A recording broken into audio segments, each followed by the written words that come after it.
ঋতব্রত তৃণমূলের দুই নেতা এবার হাজির এনসিপিআই নেতা সুদীপ বন্দ্যোপাধ্যায়ের বাড়িতে। কলকাতা পুরসভার দুই প্রাক্তন কাউন্সিলর জীবন সাহা, আমির উদ্দিন ববিকে দেখতে পাওয়া গেল একেবারে সুদীপ বন্দ্যোপাধ্যায়ের বাড়িতে। আরো তথ্য জানবো আমরা, আমাদের প্রতিনিধি অনির্বাণ বিশ্বাস রয়েছেন আমাদের সঙ্গে। অনির্বাণ, দেখা একদমই আজ বেলা 12টা নাগাদ কিন্তু সুদীপ বন্দ্যোপাধ্যায়, যিনি কিনা এনসিপিআই এর সাংসদ, তার বাড়িতে দেখা গেল ঋতব্রত বন্দ্যোপাধ্যায় পন্থী দুই প্রাক্তন কাউন্সিলর জীবন সাহা এবং আমির উদ্দিন ববিকে। যদিও তাদের এই মিটিং, এই সাক্ষাতের পর তারা বেরিয়ে এসে বলেছেন যে তারা একেবারে এখানে এসেছিলেন সাংসদ তহবিলের যে টাকা, সেই তহবিলের টাকা সংক্রান্ত বিষয়ে আলাপ আলোচনা করবার জন্য। কিন্তু যেটা বিষয় সেটা হচ্ছে, আমরা যখন দেখতে পাচ্ছি যে কালীঘাট তৃণমূল শিবির বা মমতা বন্দ্যোপাধ্যায় শিবির থেকে যখন একে একে সবাই ঋতব্রত বন্দ্যোপাধ্যায় শিবিরে নাম লেখাচ্ছেন বা সরে যাচ্ছেন, ঠিক সেই জায়গাতেই কিন্তু ঋতব্রত বন্দ্যোপাধ্যায় শিবিরের দুই প্রাক্তন কাউন্সিলর, তাদেরকে দেখা গেল এনসিপিআই এর সাংসদ সুদীপ বন্দ্যোপাধ্যায়ের বাড়িতে। যদিও এই বিষয় নিয়ে কিন্তু ঋতব্রত বন্দ্যোপাধ্যায় শিবির তারা বলছেন যে তারা কিন্তু একেবারে তাদের ঋতব্রত বন্দ্যোপাধ্যায়ের শিবিরের মিটিং এ থাকলেও তারা আজকের যে বৈঠক করেছেন সেটা কিন্তু তাদেরকে একেবারে অন্ধকারে রেখে করেছেন। যদিও ঋতব্রত বন্দ্যোপাধ্যায় শিবিরের তরফ থেকে এই বিষয়ে এখনো পর্যন্ত সরকারিভাবে মন্তব্য করা হয়নি। ধন্যবাদ অনির্বাণ। ক্লাসটা বন্ধ রয়েছে, ওই উর্দু মিডিয়াম স্কুল হবে। ওই এমপি লাইটের যে ফান্ডটা দেওয়া হয়েছিল, এখন পৌরসভা এইভাবে কাজ করতে পারছে না, সেটাই বলতে এসেছিলাম। যদি কাজ না হয় সেটা বলে দিক। আমরা ঋতুব্রতর সঙ্গে আছি, ওটাই সঙ্গে আছি। আমার শুধু কথা বলারও ছিল, আমার ওটা নিয়ে দরকার নেই। আমার যে ঋতুব্রতর সঙ্গে আছি, কিন্তু আমি এসেছিলাম এমপি লাইট ফান্ডের জন্য এসেছিল, যে কাজগুলো বন্ধ আছে, যদি না হয় তাহলে ক্লিয়ার করে দিক, যে আমি 54 নম্বর ওয়ার্ডে আমি বলতে পারি। মমতা বন্দ্যোপাধ্যায়ের থেকে দূরত্ব তৈরি করে তারা আজ এর কাছে যাবেন, কাল ওর কাছে যাবেন, পরশু অমুক জায়গায় যাবেন, এই দিশাহীন রাজনীতিটার মধ্যে চলে যাচ্ছেন। মমতা বন্দ্যোপাধ্যায় মূল তৃণমূল থেকে যারা একটু ডিস্টেন্স করতে চাইছেন, নানা কারণ তাদের, তো কেউ বলছেন আমরা এনডিএতে যাব, তো তাহলে আমির উদ্দিন ববি এনডিএ শরিক হতে যাচ্ছেন তো সুদীপ বন্দ্যোপাধ্যায়ের কাছে। আবার আরেকটা গ্রুপ আরেক কথা বলছে, কিন্তু সকলেই আলটিমেটলি বিজেপির দ্বারাই কিন্তু মদতপুষ্ট। তো তাহলে আমির উদ্দিন ববি বিজেপির পলিটিক্সটাই তো ডিরেক্টলি অর ইনডিরেক্টলি তারা করতে চলেছেন। আর জীবন সাহা তিনি তাঁরটা বলতে পারবেন। আমি এইটুকু বলছি, যারা যাচ্ছেন তারা দিশাহীনভাবে এদিক ওদিক ঘোরাঘুরি করছেন। একদিকে ঋতব্রত তৃণমূল অর্থাৎ ঋতব্রত শিবিরে নাম লিখিয়েছেন ইতিমধ্যে বিশ্বজিৎ দাস, তিনি বিধানসভায় পৌঁছে গিয়েছেন। অন্যদিকে ঋতব্রত তৃণমূলে যোগ দেওয়ার দুদিনের মধ্যে কালীঘাট তৃণমূলের কর্মসূচিতে এবার মদন মিত্র। বিধানসভা চত্বরে কালীঘাট তৃণমূলের কর্মসূচিতে হঠাৎ হাজির মদন মিত্র। মদনদা শারীরিকভাবে ফিজিক্যালি হয়তো ওইদিকে গেছেন, কিন্তু মদনদাও বিশ্বাস করেন রেপিস্টকে। মদনদার মন অন্যদিকে পড়ে আছে। কাপুরুষের মতো ইডি দিয়ে বৌদি আর ছেলেদেরকে নোটিশ দিয়েছে। ফলে আমরা চাই মদনদা ভালো থাকুক, 2-4 দিন যা মন চায় প্রাণ চায় বলুক। আমরা এটুকু জেনে রাখছি, আমাদের ভেতরের একটা লোক ওদের মধ্যে রইল। আমি চাই শোভনদা আগামী 10 বছর বিরোধী আসনে বসুক। 10 বছর বিরোধী আসনে বসবো, সরকারি আসনে এটা কি বললি? ঠিক ঠিক ঠিক। আবার আসিব ফিরে। নৈতিক চরিত্র থেকে আমি সরব না। আমার মনে হচ্ছে কুণালের হারাবার দিন তাড়াতাড়ি আসছে। কুণাল ঘোষকে পাল্টা কটাক্ষ করেছেন মদন মিত্র।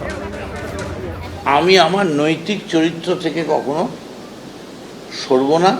মন নিয়ে বোধহয় বায়ু, আলো, হাওয়া সব নিয়ে যত গান, পাখি, ফুল, সব থেকে বেশি গান হয়েছে মন নিয়ে। আজ মন চেয়েছে আমি হারিয়ে যাব আমি তোমার সাথে। এখন কুণাল ঠিক আমার সঙ্গে হারাতে চাইছেন না অন্য কিছু করতে চাইছেন বুঝতে পারিনি। তবে আমার মনে হচ্ছে বোধহয় কুণালের হারাবার দিনটা খুব তাড়াতাড়ি। আর স্ত্রী পুত্র তো আমাদের দেশের এজেন্সি ডেকেছে, যাবে, এর আগেও ডেকেছে, গেছে, বাড়িতে এসছে। সত্যিই যদি আমি কোনো অন্যায় করে থাকি তার তো বিচার হওয়া উচিত। আমরা যখন এখানে ধর্ণা বা একটু আমাদের কর্মসূচি, স্লোগানিং, আমাদের বক্তব্য পেশ করছিলাম, তখন দেখলাম ওপাশ থেকে মদনদা এলেন। তার বোধহয় মনে হচ্ছিল একটু বসে পড়ার ইচ্ছা হচ্ছিল, আমাদের সঙ্গেই সামিল হওয়ার ইচ্ছা হচ্ছিল, কিন্তু কি করে করবেন?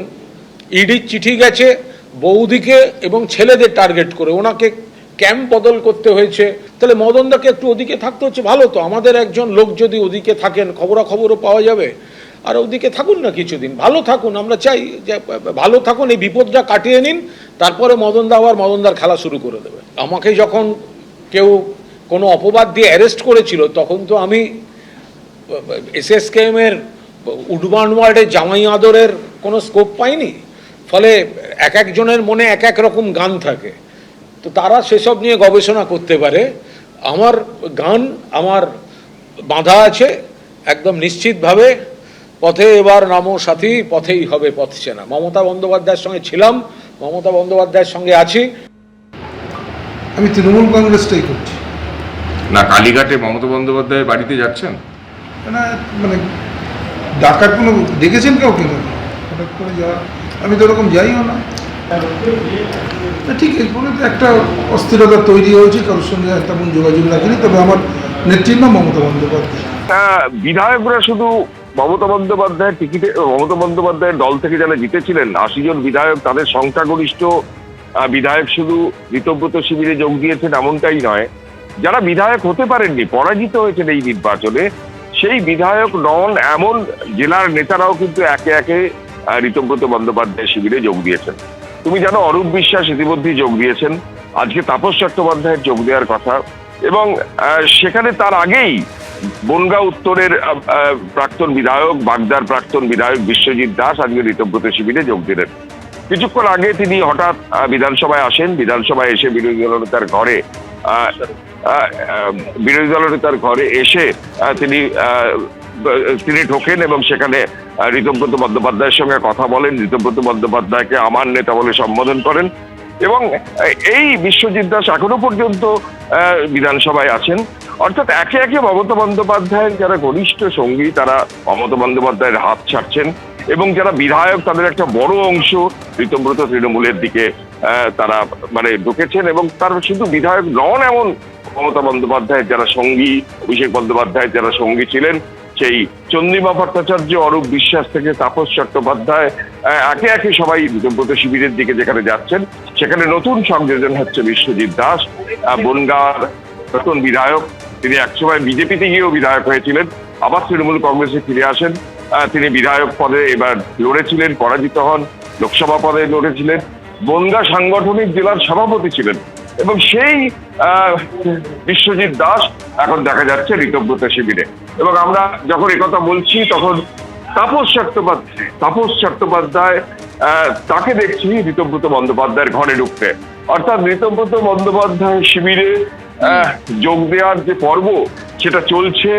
আমরা এই কথা যখন বলছি তখন দেখছি অর্থাৎ ঋতব্রত শিবিরে এবার নাম লেখালেন বিশ্বজিৎ দাসও। কি বলেছেন বিশ্বজিৎ দাস শুনবো।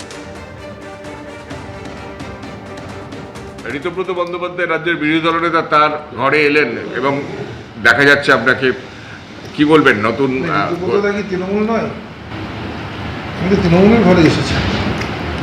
15 বছর আগে খুব যাতায়াত ছিল, 15 বছর সরকারে ছিলাম বলে এই ঘরে আসিনি। আবার যে লিডার আমার অপোজিশন লিডার, তার সঙ্গে আসবে স্বাভাবিক। আপনি কালীঘাট যাচ্ছেন? আমি তৃণমূল কংগ্রেসটাই করছি। না, কালীঘাটে মমতা বন্দ্যোপাধ্যায়ের বাড়িতে যাচ্ছেন? না মানে ডাকার কোনো দেখেছেন কাউকে না, হঠাৎ করে যাওয়া, আমি তো ওরকম যাইও না। ঠিক এরপরে তো একটা অস্থিরতা তৈরি হয়েছে, কারোর সঙ্গে তেমন যোগাযোগ রাখিনি, তবে আমার নেত্রীর নাম মমতা বন্দ্যোপাধ্যায়।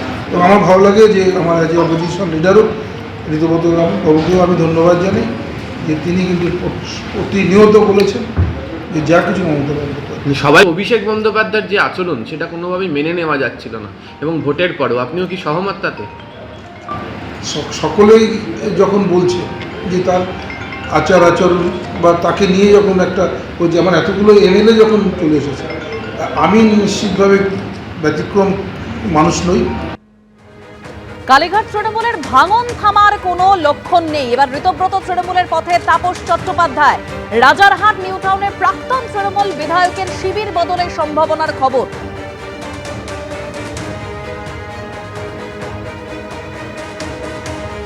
ভুবন ভুবন ভ্রমিয়া শেষে আমি এসেছি তোমারই দেশে। বিভিন্ন বিভিন্ন দলে তাপসদার সঙ্গে আমার অত্যন্ত ভালো সম্পর্ক।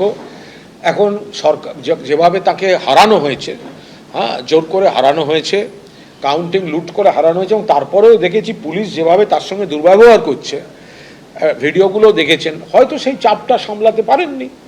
সেই কারণে এরা তো পুলিশ প্রশাসন দিয়ে চাপ দিয়ে দৃষ্টিকটু কাজকর্ম করে পুলিশ গিয়ে বলে দিচ্ছে অমুক জায়গায় যান, পুলিশ গিয়ে বলে দিচ্ছে অমুকের সঙ্গে কথা বলুন।